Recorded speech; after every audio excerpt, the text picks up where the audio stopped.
Vector operations using unit vectors. Nung previous discussion natin, may diniscuss ako sa inyo na 4 na operation para sa vector. Yung una ay yung addition of vectors. Addition. Yung padalawa naman ay subtraction of vectors. Ang patatlo ay yung dot product. At ang pang-apat ay yung cross product.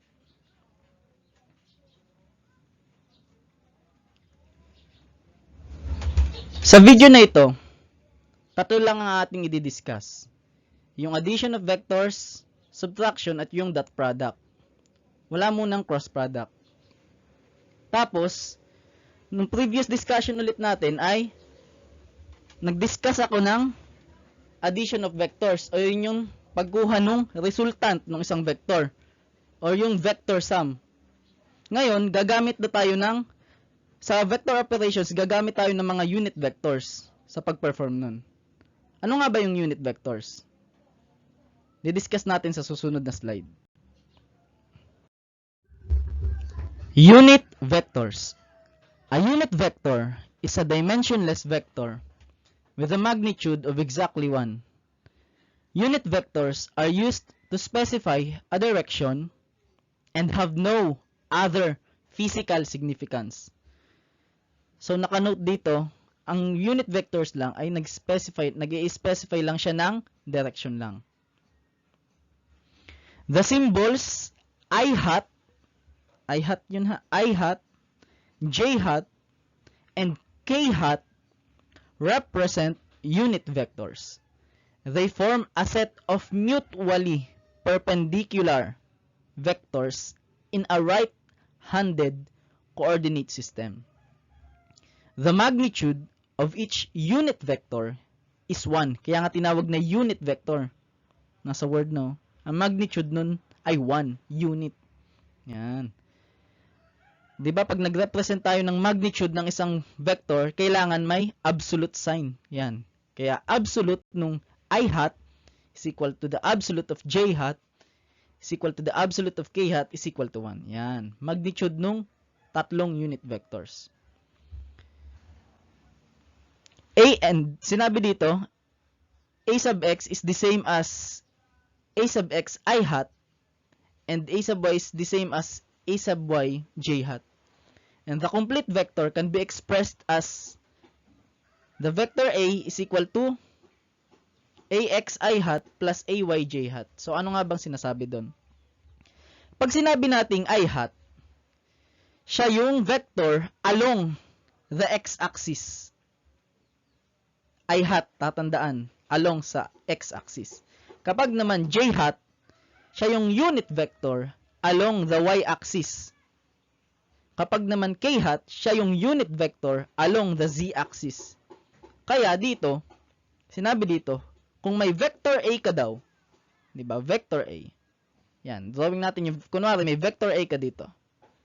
Yan, 2D representation lang. Kaya 2D, may I hat ka lang at j hat. So, walang k hat, walang z-axis. Walang z-axis dito kasi xy plane lang to. So, kung may vector ka dyan na A, pwede mo siyang i-represent o yung component ng vector A na yun, pwede mong gawin, ito yung x component ng A, ax I hat, tapos the y component ng A, or yung ay j hat. Kaya nga, sinabi dito na ang vector A ay equivalent sa ax I hat plus ay j hat. Yan. Ganun lang ibig sabihin nun. So, parang sinabi dito na ang resultant ay equivalent dun sa resultant nung mga forces or yung mga vectors along the x-axis plus the resultant nung mga vectors along the y-axis. Yun lang ang ibig sabihin nito. So, example, kung mayroon naman tayong z-axis, so pwede nating i-write yung vector A na yun, kung may z-axis tayo, as ax I hat plus AY J hat plus AZ K hat. Yun. Dito nga pala, yung sa symbol ng unit vectors, pwedeng kahit wala ng I hat kasi para mas mabilis magsulat, pwedeng ang gawin nyo na lang, simpleng I, kasi pwede mo namang i-represent yung unit vectors as nakabold na letter I. Yan, makapal na I, tapos makapal na J, pwede din ganyan. Makapal na J and makapal na K. Ayan, pwede din yan. Kaya, para mas mabilis, kasi yung unit vectors na to, gagamitin natin to sa pag-calculate ng mga sum product, dot product ng mga vectors. Para mas mabilis lang magsulat. Kahit wala nung hat na yun, yung nasa taas. Yan. Sa unang operation ng vectors, uunahin natin ang addition of vectors. So, may dalawa tayong property sa pag-a-add ng vector. Ang una ay ang commutative property of addition. When two vectors are added, the sum is independent. Tatandaan to, independent of the order of the addition. Yan. So, ibig sabihin, kung i-add natin ang vector A plus vector B, equal lang din yun kapag inuna natin ang vector B plus vector A. Yun lang ibig sabihin. Ibig sabihin, independent siya sa order. Kahit anong pwesto nun. Kahit mauna si B o mauna si A, maalin. Equal lang sila. Yun. So, padalawa namang property ng addition of vectors ay ang associative property of addition. When adding 3 or more vectors, their sum is independent. Yan, independent ulit. Independent of the way in which individual vectors are grouped. So, ibig sabihin, ang vector A plus vector B plus vector C ay equal lang sa, kung unahin daw natin itong B plus C, equal lang din yun kapag inuna natin ang vector A plus B.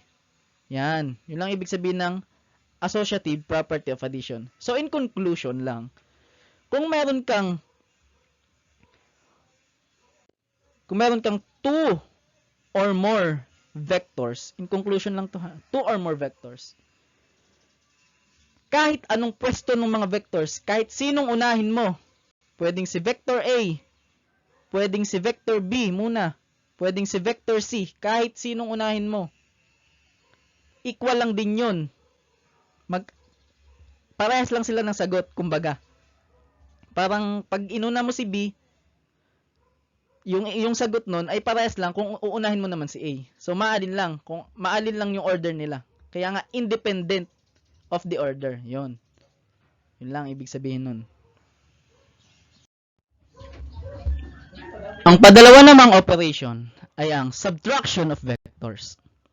The negative of the vector, when added to the original vector, gives a resultant of 0, represented as negative A. Negative vector A. So, ang vector A plus the negative vector A ay equal sa 0. Yun lang. So, ano nga bang sinasabi dito? So, the negative of the vector will have the same magnitude but point in the opposite direction. Ayun.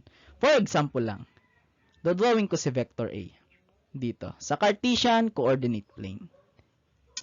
Cartesian coordinate. Delete natin to. Ayan. Yan, tuwid yan ha. So, halimbawa, nandito si vector A. Vector A yan. Yan. Pwedeng wala ng arrow sa taas. Kapalan na lang natin. Kapag daw sinabi nating negative nung vector na yon, siya daw ay same magnitude. Ibig sabihin, same siya ng length ng vector na yon. At opposite direction. Ibig sabihin, kung nandito si vector A, nandito naman yung negative ng vector. Nandiyan dyan. Same sila ng length kasi magnitude, length ng vector, at opposite direction. Ayan, nandito yung negative ng vector A. Yan, yun lang ibig sabihin. Kaya nga, pag pinag-add mo, or yung vector sum, nung dalawang vector na yun, A at yung negative A, siya ay 0. Yan. So, sinabi dito na, to subtract two vectors, use vector A minus vector B, yan, ay equal daw sa vector A plus the negative of vector B. Then, continue with standard vector addition procedure. Ayun lang. So, ibig sabihin, hindi to yung subtraction of vectors, siya ay additive inverse.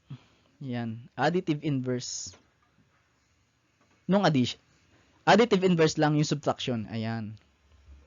Kaya nga, kapag meron kang, halimbawa dito, vector A minus vector B, pwede mong i-write as vector A plus, ayun o, plus negative vector B. At yung operation na to, ito, ayan, pwede mo nang sundin yung pag-a-add ng mga vectors. So, ibig sabihin, hindi nalalayo talaga yung subtraction of vectors. Parang same lang siya sa addition. Ngayon naman, paano ba natin magagamit ang mga unit vectors sa pag-add ng mga vectors? For example lamang, kukunin natin ang resultant ng vector A yan, ayan, and the vector B. So, na-discuss ko na to. Ito ay yung triangle law. Or pwede natin gamitin, sabihin na polygon method. Kasi tip to tail method ito. Ayan. Renowing na niya. So, vector A plus vector B. So, yung resultant dun sa tail nung unang vector, which is the vector A, papunta dun sa tip nung padalawang vector. Ayan yung resultant R.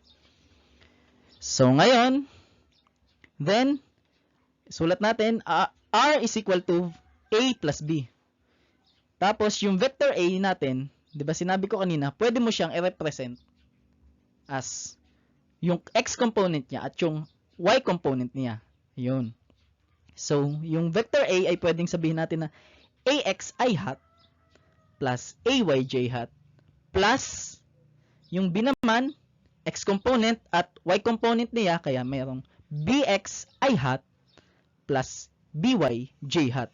So, gamit yung commutative property sa pag-add ng mga vectors, pwede nating ilipat yung mga vectors. Yun. So, ibig sabihin, pwede nating ilipat si BX dito sa padalawa. At si AY naman, patatlo na siya. Ayan, gamit yung commutative property. So, independent siya sa order ng operation. So, AXI hat plus BXJ hat plus AY I hat plus BYJ hat. So, ano nga ba to? Di ba yan ay puro na X component, summation ng mga X component. So, ibig sabihin, i-represent natin siya as the resultant ng mga X component na yun. Yun, resultant ng mga vector. Yun. Tapos, yung AYI hat plus BYI hat, siya yung resultant along the Y-axis or yung Y component, summation ng mga Y component ng vectors. So, RY, to ay J hat yan. J hat ito ha, nagkamali lang. RY, J hat. So, ito ay, so Rx is equal to the AX, BX, o yung X component, summation ng mga X component, at yung RY equal sa AY, B1, plus B1. So, yun lang. Sa pagkuha naman ng magnitude, yun. Na-discuss ko na ulit ito. Ito ay gamit ang Pythagorean theorem. Pythagorean theorem. Yan. Pythagorean yan. Tapos sa pagkuha naman ng angle theta, dahil ang vector ay, dahil kailangan ng direction sa vector, so kailangan natin ng theta. So, theta is equal to the arctan, ito ay theta x, with respect sa x-axis. Arctan ng ry, all over Rx. Yun lang ibig sabihin. So, nagamit natin yung mga unit vector sa pag-add nun. Tapos, ginamit din natin yung discussion natin dun sa pagkuha ng resultant para makuha natin yung mga magnitude at yung direction. Magnitude ng resultant at direction nun. Nung previous discussion natin. Sa previous slide natin, nag-add lang tayo ng mga vectors for 2D. Two-dimensional. Ngayon naman, iti-3D natin. three-dimensional extension. Ayan. Meron na tayong k hat ngayon. So, kung may resultant R ka is equal to the vector A plus the vector B. Ito daw ay equal sa, i-represent natin yung vector A dahil three-dimensional na. Meron ka ng Z component. Yun, may Z na, yun. Kaya siya ay summation nung X component which is AX I hat plus the Y component AY J hat plus the Z component AZ K hat. So for B, vector B, siya ay BX I hat plus BY J hat plus BZ K hat. So gamit ulit ang commutative property sa pag-add ng mga vectors, pwede nating ilipat ulit ang mga vectors. So independent ulit sa order. So AX plus BX, ito yung nilabas lang yung I hat ha kasi AX I hat yan. Parang nilabas na niya yung I hat. Plus AY plus BY J hat, yun, pinagsama niya. Plus AZ BZ K hat. Ayan. So ano nga ba ito? AX plus BX. So summation ng mga vectors along the x-axis or the summation ng mga x components. So yun ay RX I hat. Tapos summation ng mga y component, RY J hat ulit ito. Kamali lang ulit. RY J hat plus the summation of the vectors along the z-axis. O yung RZ K hat. So, Rx is equal to the summation ng mga x component, Ry summation ng mga y component, and Rz summation ng mga z component. So, R is equal to the square root of Rx squared plus Ry squared plus Rz squared. At sa para naman sa direction, theta x is equal to the arc cosine ng Rx all over R. So, paano nga ba naging ganito ang formula natin? Sa pagkuha nung, ito ay magnitude lang. Sa pagkuha ng magnitude ng resultant. Paano nga ba naging ganyan? For example ngayon, i-drawing natin yung vector, yung resultant R sa 3-dimensional. For example, nandito yung resultant R mo. Nung nag-add ka ng mga resultant, ng mga vectors, nandiyan yung resultant R mo. Ngayon, nandito si, kung X component siya, so nandito si Rx, nandito si Rx.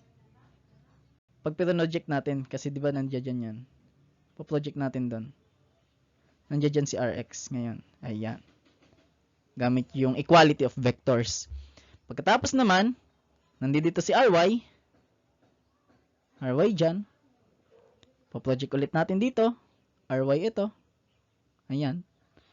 Pagkatapos ulit, nandito si RZ. RZ. Pinoject natin yan dito. Project natin yan. Yan. So, ibig sabihin, nandito si RZ. Quality of vectors. So, RZ. Ayan. Z yan. Z. Yan.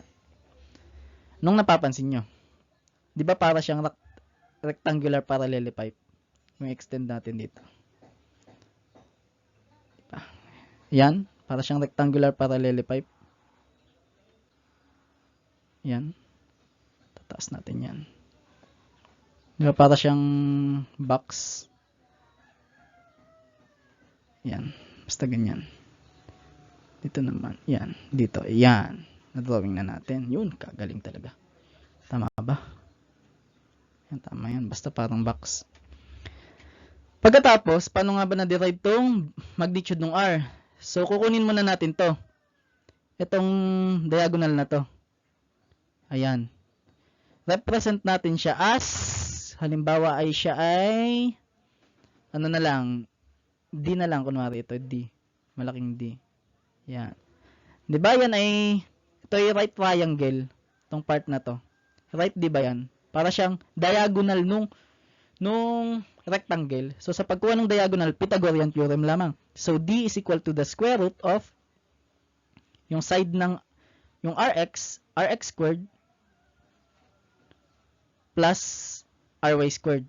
Yan. Sa pagkuha ng D. Pythagorean. Ganyan.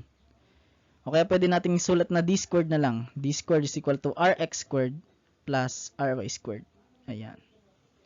Pagkatapos naman, dahil nakuha na natin to, kung mapapansin nyo, nakabuo tayo ng sa paulit triangle. Ayan. Nakapatayo. Patayo ano? So, ito ay naka-right. Right itong part na to. Right yan. Right yan. Dahil may side D ka, may side RZ ka, at may side R, makukuha na natin ngayon yung magnitude ng R. So, gamit ulit ang Pythagorean theorem. So, R squared is equal to RZ squared. Di mo na pala. R squared is equal to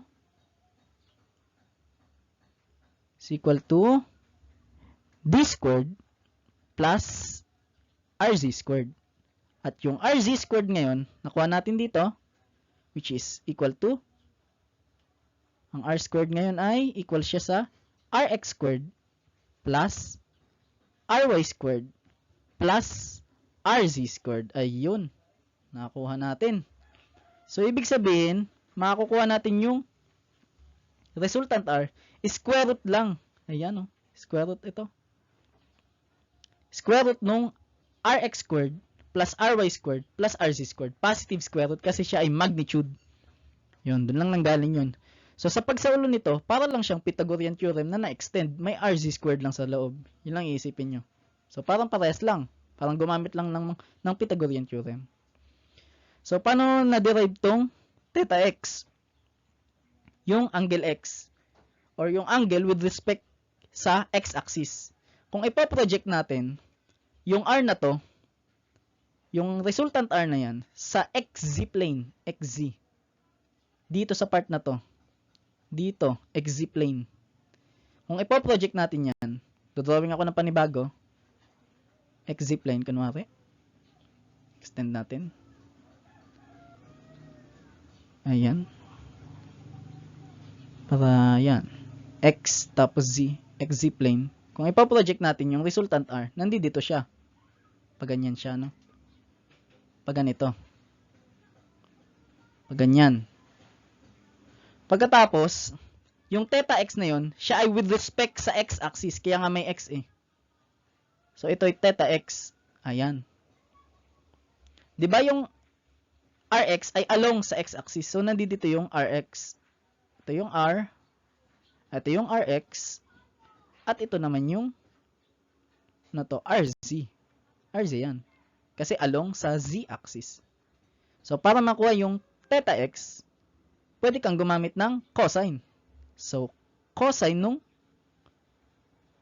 theta x, kaitwa adjacent, which is the rx, all over the hypotenuse, r. Ayun. So, sa pagkuha nung theta x with respect sa x-axis, the arc cosine lang ng rx all over r. Yun lang. Kasi nga, ang vector ay kailangan ng direction. Kaya mayroon tayong angle with respect sa x-axis. Na-discuss na natin ang addition and subtraction of vectors. Ngayon naman, i-discuss natin ang dot product of vectors. So, the scalar product of any two vectors, vector A and vector B, is defined as a scalar quantity. Ayun, sinabi dito, scalar. Scalar quantity equal to the product of the magnitudes of the two vectors and the cosine of the angle between them. Cosine of the angle between them. Ayan, magnitude.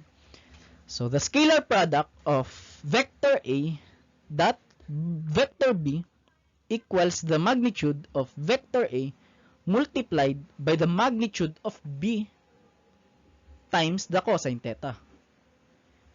And which is the projection of B, of vector B to vector A as shown below. Ano nga bang sinasabi dito? Sa pag-perform ng dot product. Kasi pag nag-perform ka ng dot product, dapat, tatandaan, dapat ang mga vectors ay parallel. Parallel dapat. Ayun. Parallel dapat. Yung mga vectors. So, for example, nandito si vector A, sa figure na ito, Nandito si vector A at nandito si vector B. Kailangan yung component nung vector B na yon ay parallel dun sa vector A. So, kukunin natin yung component along the vector A. Ayun. So, di ba parang yung vector A natin, para siyang x component. So, di ba sa pagkuha nung x component ng isang vector, di ba yun ay bx is equal to b cosine theta, na ang theta dapat ay with respect sa x-axis, di ba? Yun, di ba yung vector A para siyang x-axis. So, ibig sabihin, yung kukunan lang natin ng dot product ay yung x component lamang, kasi sinasabi dito na ang dot product sa pag-perform ng dot product ng mga vectors, siya dapat ay parallel. So, x component lang kukunin natin. Hindi ibig sabihin, hindi siya parang x component, siya ay parang component along the vector A. Kasi yung vector A para siyang x. Pwede kasing ang A natin ay tumagilid. Tumagilid yung vector A natin. Nandiyan dyan. Pwedeng nakatagilid. Eh, parang namang yung vector A ni-rotate, ginawa siyang x-axis, kaya parang x component na siya.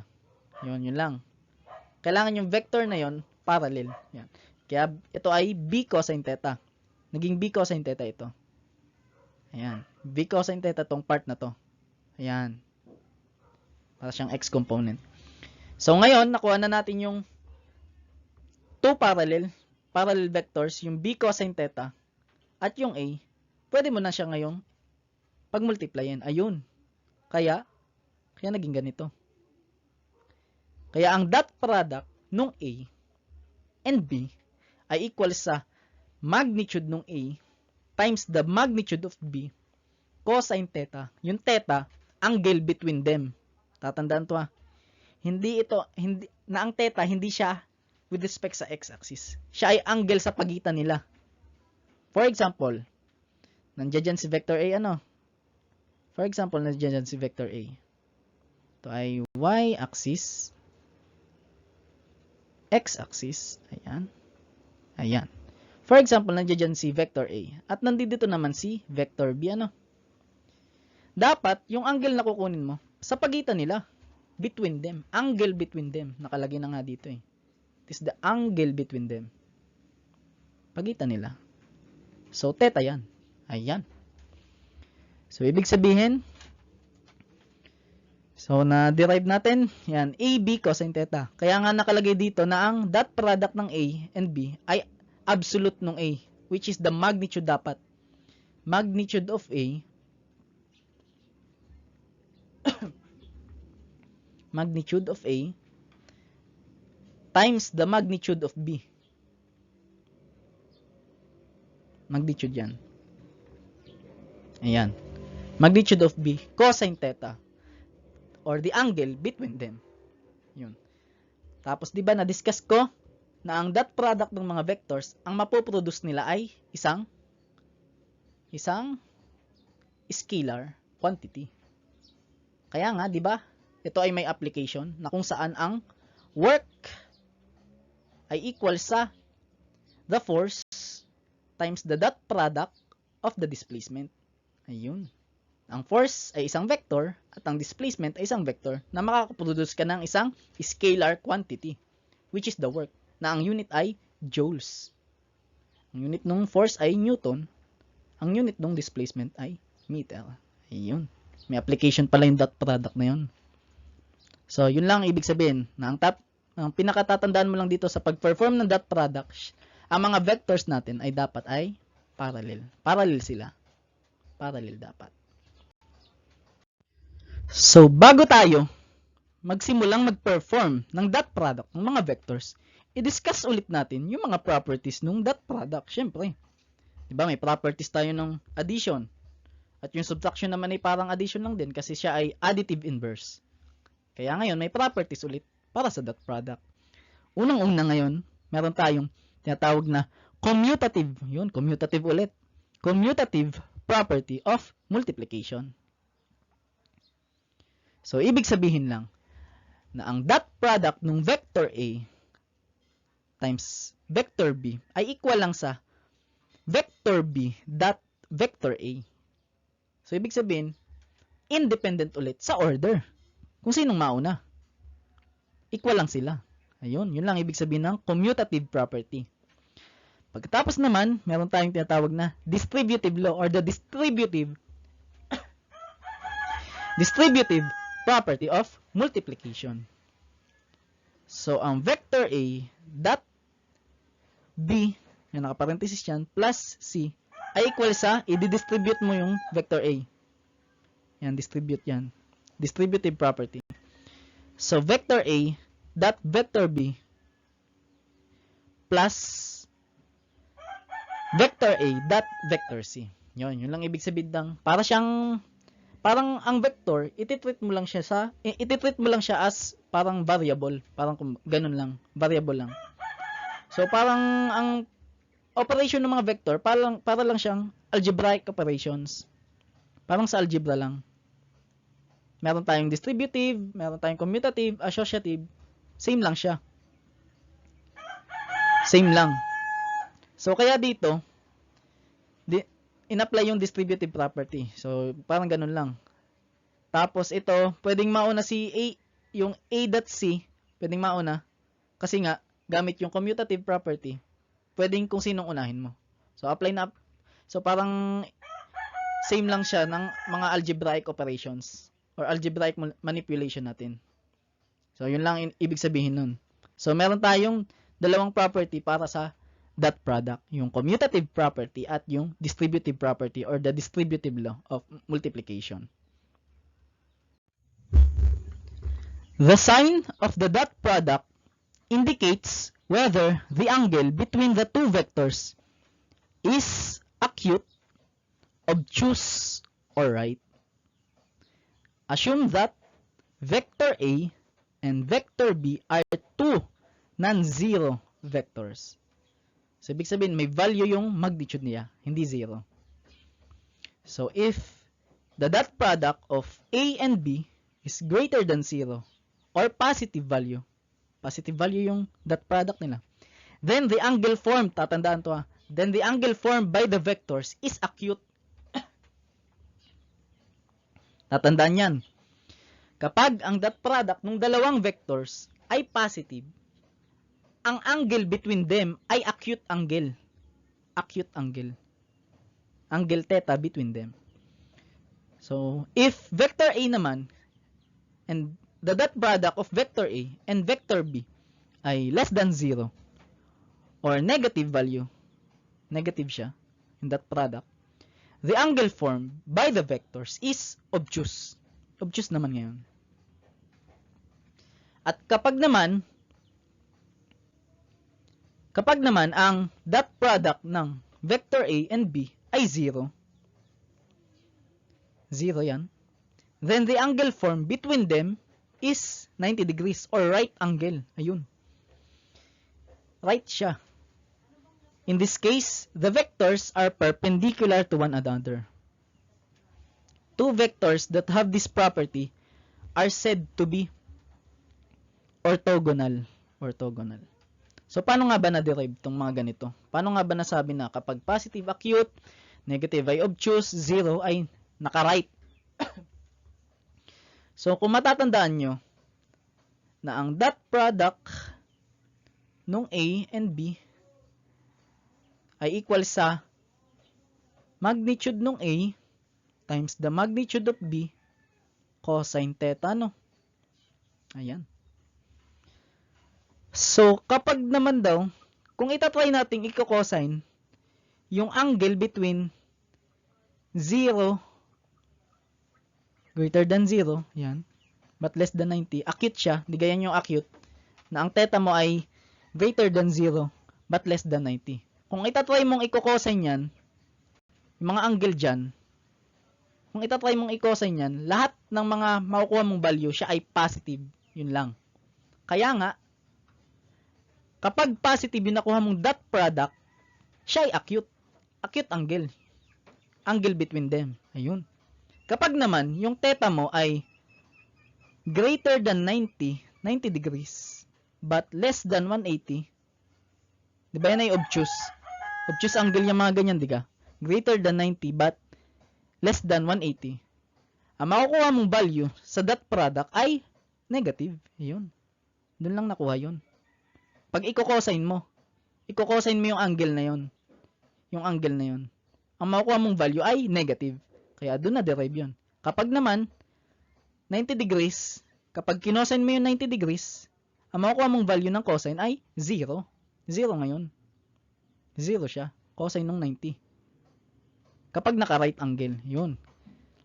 Kaya nga, di ba, sinabi ko kanina, magpe-perform tayo ng dot product, dapat siya ay, saan na yun? Dapat ang mga vectors ay parallel. Kaya nga, kapag yung vector mo ay naka 90 degrees yung pagitan nila, kunwari, nandito si vector A at nandito si vector B, naka 90 siya, naka 90 yan, ang makukuha mong sagot sa dot product ay 0. Hindi nasunod eh. Dapat ang vector mo ay parallel. Kaya 0 yan. 0 ngayon ang nangyari dyan. Kasi parallel dapat yung vector na yun. Yun. Kapag naman daw 90 degrees, yung pagitan nila, yung vectors na yun ay tinatawag na orthogonal. Tatandaan to, orthogonal vectors. Yun. So in conclusion, kapag negative yun, kapag positive nakuha, acute angle. Kapag negative, obtuse. Kapag 0 naman, 90 degrees. So, sauluhin nyo na lang para mabilis yung pag-analyze nyo. Yun lang. The unit vectors I hat, j hat, and k hat lies in the positive x, y, and z directions. So, na-discuss ko na kanina. Respectively, of a right-handed coordinate system. Therefore, it follows from the definition of the dot product of A and B that the scalar products of these unit vectors are ito, I hat that I hat equals sa j hat equals sa k hat equals sa 1. So, ito naman, kapag I hat, j hat is equal sa j hat dot k hat is equal sa k hat dot I hat equal sa 0. So, paano nga ba naging ganyan? Kung matatandaan nyo na ang formula ng dot product nung vector, siya ay the magnitude of the vector A times the magnitude of the vector B cosine theta or the theta or the angle between them. For example, ngayon, di ba ang sabi ko kanina na ang I hat, siya ay naglalay sa positive x-axis. Yun. So, kung may I hat times I hat ka, papalitan ko ngayon yan. So, I hat dot I hat, pwedeng wala ng hat para mas mabilis mag-solve. Yan. Ay equal sa magnitude nung I times the magnitude of I. Di ba yung theta, yung angle between the I or the unit vectors I, ay wala. Kasi parehas lang sila eh. Yan o. Di ba nandiyan dyan? Wala. 0. Parehas silang I eh. So, ito ay cosine ng 0. 0 degrees. So, anong sagot dyan? Di ba ang I natin, siya ay unit vectors. So, ang value ng I mo, 1. 1 parehas. So, 1 yan, times 1. Anong cosine 0? Di ba ang cosine 0 ay 1, di ba? 1 din. Try nyo i-calculate. Oh, cosine 0 ay 1. Yun. Kaya nga, equal siya sa 1. Ayun.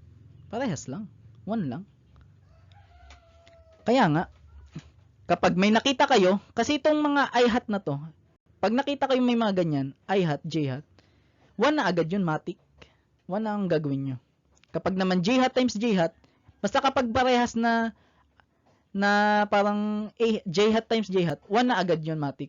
Tapos K hat times K hat, 1 na agad yun. Kapag nag-perform kayo nung pag-add and dot product ng mga vectors, 1 na agad pag may nakita kayong ganyan, parehas, na magkadikit. Kapag naman daw I hat times J hat, 0 naman siya daw. 0 siya. So, paano naging ganyan? So, di ba yun ay I hat, pwedeng wala ng hat, I hat dot J hat, ay equal sa magnitude ng I times the magnitude of J times the cosine between them.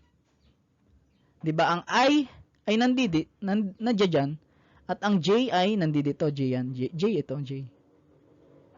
Yan. 'Di ba ang angle between nila ay 90 ano?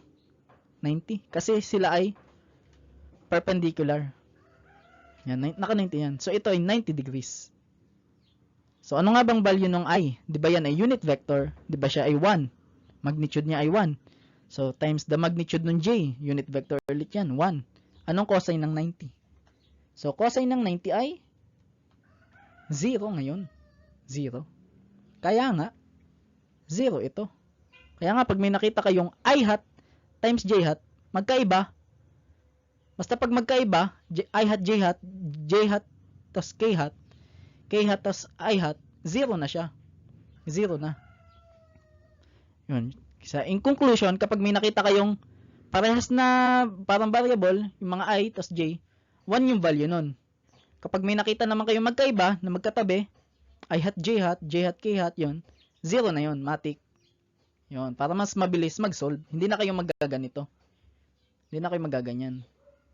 Para mas mabilis. Mas mabilis lang. Ayun, ang ibig sabihin nun. The two vectors can be expressed in unit vector form as, so ito yung kanina, na sa pag-represent nung vector A, gagamitin natin yung mga components niya. So, vector A ay equal sa or equivalent sa x component niya or the axi hat plus the y component which is the ayj hat and the z component which is the azk hat.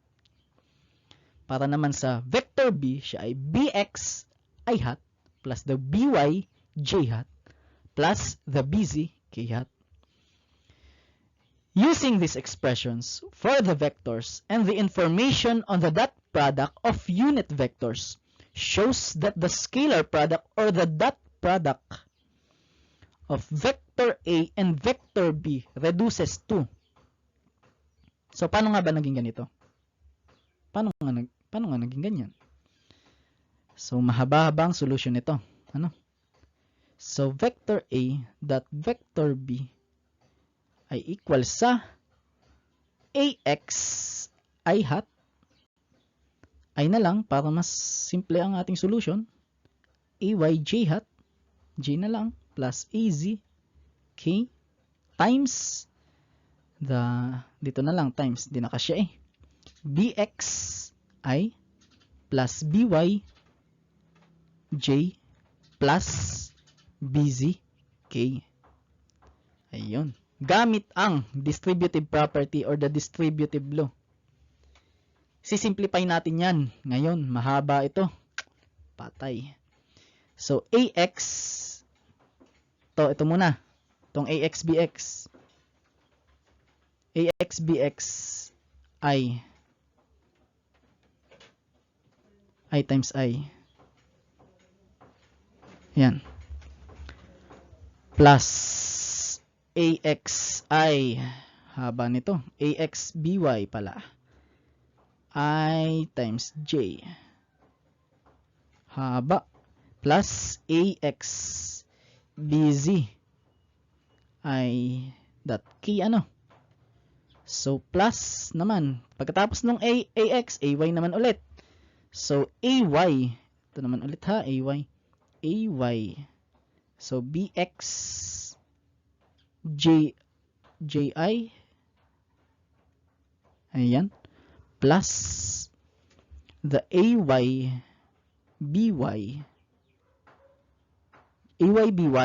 j times j, haba ngayon ano, mga pa pinapahirapan sarili ko, plus, dito na, kasi di na kasya, plus the ay bz ba? Okay, ay bz, j dot k ano, plus, tapos na tayo sa ay, az naman. So, az bx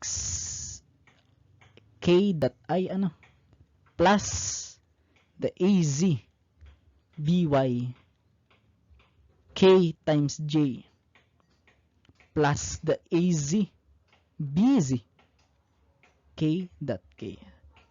So, di ba, diniscuss ko kanina na ang I times I, pag parehas, siya ay 1. 1 yan. Kapag naman I times J, magkaiba, siya ay 0. 0 na tong buong yan. Yan. Kapag naman I times K, magkaiba, 0 na yan. Kapag naman magkaiba ito, J times I, 0 na to. So, AY, so 0 na din ito. So, 0 na din ito. So, 0, ang daming 0, ano? Napakasimple ng solution eh. Kapag sa ulo mo lang yun, yung property na yung kanina. So, 0 na to. 0 na yan. 0 na. So, anong natitira? Natitira ngayon.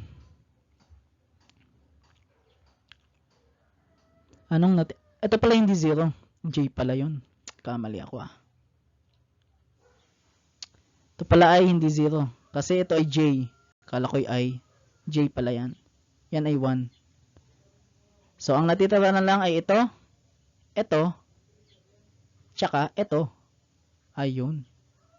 Na kaya ang nangyari, kung isi-simplify natin, kasi 1 na yan, 1 na din to, 1 na din yan, ang nangyari ngayon, ganito. Yan, na-simplify siya. Hindi lang pinakita dyan. Na-simplify na siya na ganyan.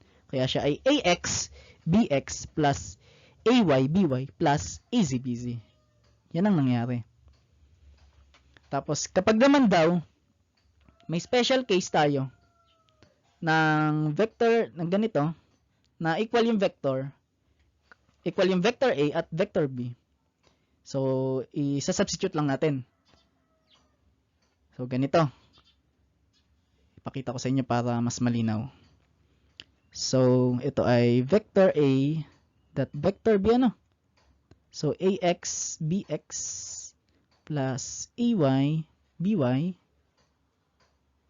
plus AZ, BZ. So, ito ay, dahil equal na sila, so A dot A na to, ano? Kasi equal sila eh. Kapag equal, same magnitude, same direction. So, equal na equal talaga. So, AX na din yun, kasi equal eh. So, ito magiging AX squared, plus, yung BY, magiging AY na din. So, AY squared na yun. Yung yung BZ, magiging AZ ulit. So, AZ squared. Kaya, naging ganito ang itsura. Ayan. Naging ganyan. Pagkatapos ngayon, di ba? Tandaan nyo pa na ang operation ng dot product, yung A dot B ay equal sa absolute ng A times the absolute of B cosine ng theta. Dahil equal yung vector A, vector B, same direction, same magnitude, ibig sabihin yung angle between them ay 0. 0 ngayon. So, A dot A, magnitude ng A, times the magnitude of A, kasi A na to, same naman ang magnitude, so cosine, 0, angle sa pagitan nila. Kaya ito ay naging ganyan. Ganyan ang itsura ngayon. Kaya ang A dot A, o vector A dot vector A ay equal sa ito. Anong cosine 0? Di ba ay 1? Kaya ito ay A squared. Kaya ngayon, na-derive yung formula sa pagkuha ng magnitude ng vector A na ganito. Ayun, dito pala na-derive yun. Pwede mo palang ma-derive yung formula kanina, yung kaninang sinusulat natin, ma-derive mo siya gamit yung mga unit vectors. Pwede pala. O kaya pwede mong ma-derive gamit yung, kung i-drawing mo yung 3-dimensional niya, ng vector na yun. Gamit yung Pythagorean theorem. Yung sa pag-derive natin kanina. Ayun. Doon lang pala na-derive na ang magnitude ng vector A ay equal sa square root ng AX squared plus AY squared plus AZ squared. So, ngayon naman, magdi-discuss na tayo ng mga problem ngayon. So, sample problem. The vectors A and B are given by the vector A is equal to the 2i hat plus 3j hat and vector B is equal to the negative I hat plus 2j hat. Determine first the scalar product of vector A and B. Scalar product or the dot product. And B, the angle theta between vector A and vector B. So, given muna. So, given So, ang vector A daw natin ay equal sa 2i hat, I na lang. Para hindi ako mahirapan magsulat. 2i plus 3j. Then, vector B is equal to the negative I plus 2j. So, required ngayon, the scalar product, letter A, the scalar product of A and B, or the vector A and B. And then letter B, the angle theta between them. So, nasulat na natin given, required. Ngayon naman ay solution. Solution. So, ito ay, unahin muna natin yung letter A. Letter A. So, the dot product of vector A times vector B ay equal sa, anong value ng vector A in unit vector? Siya ay 2i hat, or the 2i plus 3j times negative I plus 2j. So, gamit ang distributive law or the distributive property, pwede nating i-distribute isa-isa. So, negative 2i, kaya pwedeng gamitan nyo na FOIL method. Basta ito ay parehas lang siya sa algebraic manipulation na ginagawa natin sa algebra. So, ito ay negative 2. Negative 2 yan kasi 2 times negative. So, ito ay I dot I. Ito ay plus 2 times 2 which is 4. 4 yan. So, I dot J minus, dahil 3 times negative 1, minus 3 times J dot I plus 3 times 2 ay 6 J times J. Ayun. J yun. So, kapag parehas, siya ay 1. So, negative 2 na ito. Kapag magkaiba naman ay 0. Ayun, 0 na yan. So, 0 na yan. So, pwedeng kahit wala na. Ay, naku po. Ayun, kahit wala na yan. So, magkaiba ito, J times J dot I. So, 0 na yan. Ayun. So, ito ay 1. So, negative 2 plus 6 na. Yun. So, equal siya sa 4. So, ibig sabihin, ang sagot natin para sa letter A, ang dot product nung vector A plus dot product nung vector A and vector B ay equal sa 4. Yan ang sagot. So, para naman sa angle nung vector, gagamitin natin yung formula nung kanina. So, ang dot product nung vector A then vector B ay equal sa the absolute value of vector A, or the magnitude, and the magnitude of vector B, cosine nung theta. So, nakuha natin yung dot product nung A and B. So, ito ay 4. So, kulang pa pala. Wala pa pala tayong magnitude, no? Diretso eh. So, sa pagkuha nung magnitude nung vector A, gagamitin natin yung Pythagorean theorem ngayon. Gamit na gamit ng Pythagorean theorem. So, sa pagkuha ng magnitude, di ba yun ay ito? Yan, di ba? So, ang x component natin ngayon, ang ax natin ngayon, di ba yun ay, wait, sulat natin para mas malinaw pala. Di ba ang vector A, kung i-represent natin siya as, A na lang pala, yan. As unit vector form, siya ay axi plus ayj. Ayun, j ano, tama. So, dahil ang vector A ay equal sa 2i plus 3j, ibig sabihin na ang ax natin ay equal sa 2 at ang ay natin ay equal sa 3. Ayun. So, ang x component ng A ay 2 units. At ang y component naman ay 3 units. So, gamit ang Pythagorean theorem sa pagkuha ng magnitude, gagamit tayong Pythagorean. So, square root ng ax squared plus ay squared. Pythagorean. Pagkuha ng magnitude. Dahil yan ay mga x component at y component. Naka-right triangle naman yan. So, square root ng 2 squared plus 3 squared. So, anong sagot dyan? Anong sagot dyan? Anong sagot? So, the square root of 2 squared plus 3 squared ay anong sagot? Siya ay square root of 13. 13 ngayon, 13.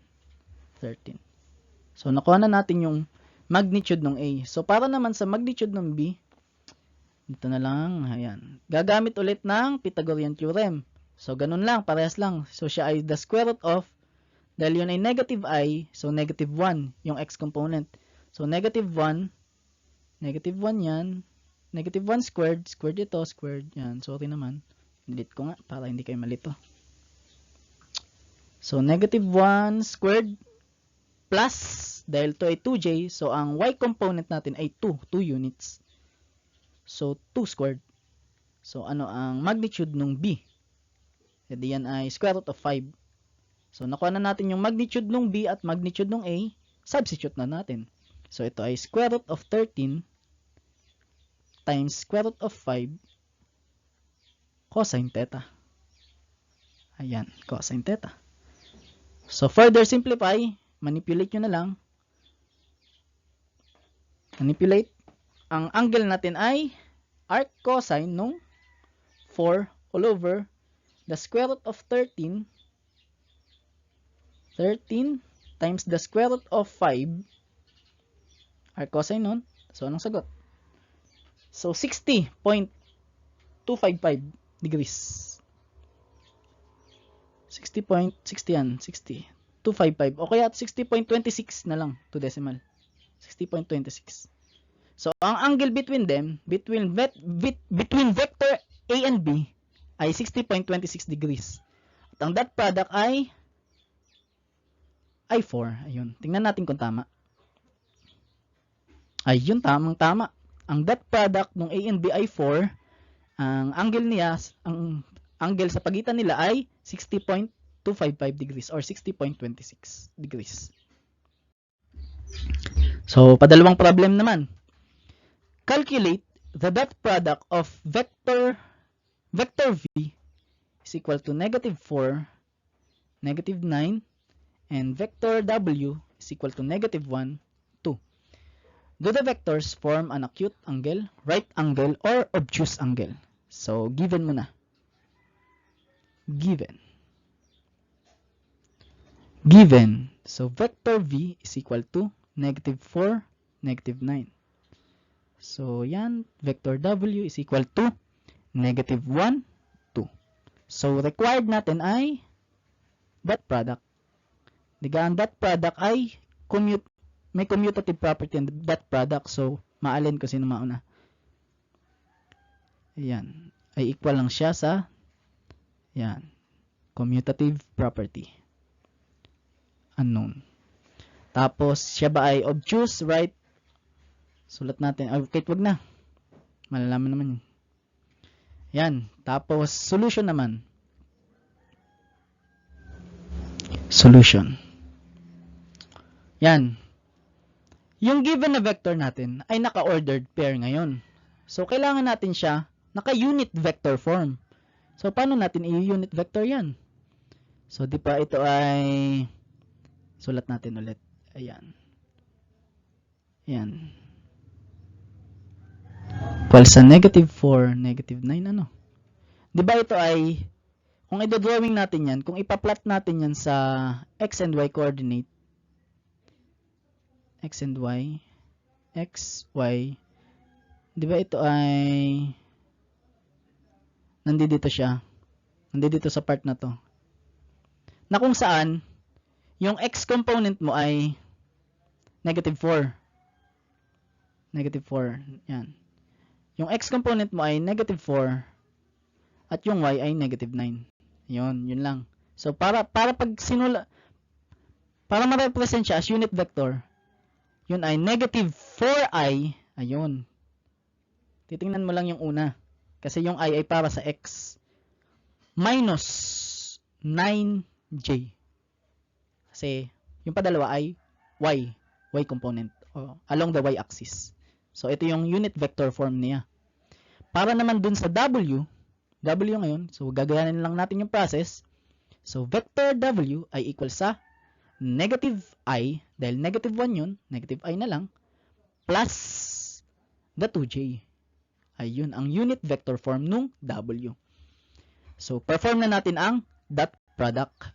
So, the dot product of vector B times the vector W ay equal sa, substitute, ano ang vector V?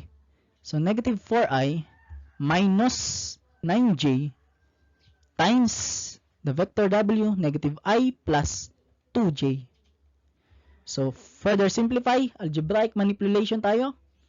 So, negative 4i times negative I, yun ay positive 4 times I dot I. So, negative 4i, so ito ay negative 8, negative 4 times 2, negative 8 times I dot j. Plus, dahil negative 9 times negative 1, plus 9j dot I. J yan, I. Tapos, negative 18 j dot j. Kasi siya ay negative 9 times positive 2. Yun. Kapag magkaiba, 0. 0 na to. Kapag parehas, siya ay 1. So, 4 minus 18. Ito na natira. So, ito ay negative 14. Ayun. So, ang dot product ng vector V and vector W o kaya vector W dot vector V ay negative 14. So, may padalawang tanong ngayon. Do the vectors form an acute angle, right angle, or obtuse angle? Dahil ang sign ng dot product natin ay negative. Ano kapag negative? Ibig sabihin siya ay obtuse angle. Tandaan nyo pa ba yung kanina? Kapag positive, acute. Kapag negative, obtuse. Kapag right, ay 0. So, obtuse angle siya. So, ito ang sagot. Yan, obtuse angle. Negative 14 and obtuse angle. Tingnan natin kung tama. So, tama. Negative 14. Since the dot product, ano pa siya dito? Since the dot product is negative, then the two vectors formed an obtuse angle. So, parehas lang. Same lang sila. So, sa paulit problem, find the scalar product of the vectors on the figure below. Meron tayong vector or the force 32.8 newtons nasa third quadrant na kung saan ang angle from the y-axis, from the positive y-axis ay 118 degrees. At meron tayong displacement kasi vector yan, 2.3 meters. From the positive x-axis may angle tayo na 132 degrees. Ayun. Paano natin makukuha ang dot product? So, represent natin yung force as F. As F. Tapos yung displacement as D na lang. Pwedeng D. Malin. Pwedeng S. D na lang. Mas gusto ko. So, ito ay dahil hinahanap ang dot product. So, the dot product of F times D ay equal sa anong formula ng dot product? So, the magnitude of F times the magnitude of D cosine theta or that angle between them. So, anong magnitude ng F? Naka-given naman. 32.8 newtons. Ayan. Newtons. Lagay na natin. So, D ay 2.3 meters. Ano ang angle sa pagitan nila? So, ang angle na kailangan nating makuha ay ito. Ayan. Ngayon, ang angle na kailangan makuha. So, paano makukuha yan? So, sulat natin dito. So, theta ay equal sa, dahil ang isang buong circle ay 360, so ito ay 360 degrees minus sum ng lahat. Dahil ito ay naka 90. So, 90 degrees plus 118 plus 132. Ayun. Para makuha yung angle theta between them. So, theta is equal to 360 minus 90 plus 118 plus 132. Ang sagot ay 20 degrees. So, ang angle sa pagitan nilang dalawa ay 20 degrees. So, ito ay cosine ng 20 degrees. So further simplify, 32.8 times 2.3 times the cosine 20 degrees ay siya ay 70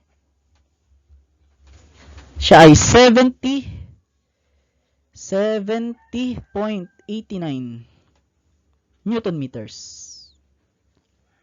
Tandaan nyo pa ba kung ano ang Newton meters? Dahil ang dot product ay isang scalar quantity, i-convert natin yung Newton meter na yan sa joules.